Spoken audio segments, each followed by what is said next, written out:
How to buy TikTok coins with credit card. Hello guys, this is Argus and welcome back to another tutorial video. In today's video, I'll teach you guys how you can buy TikTok coins with credit card.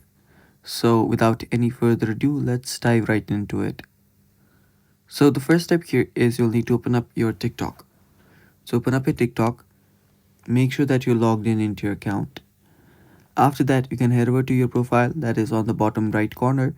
Tap on profile, and after you're on your profile, you'll need to head over to the three lines on the top right corner. Tap on it. After you tap on it, there you will see the balance option.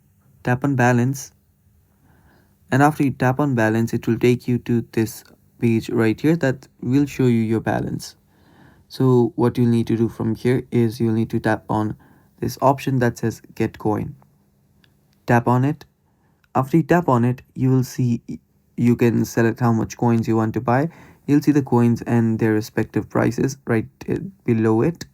Now select the amount of coin that you want, and then tap on recharge. Now if you have already set up your payment method, all you have to do is tap on buy and you will just have bought the coins. Else you can just go through and add your payment method as well, and after you add your payment method, you will be able to simply buy it. And that's how you buy TikTok coins. Thanks for watching guys. Stay tuned for more upcoming tutorial videos, and bye bye.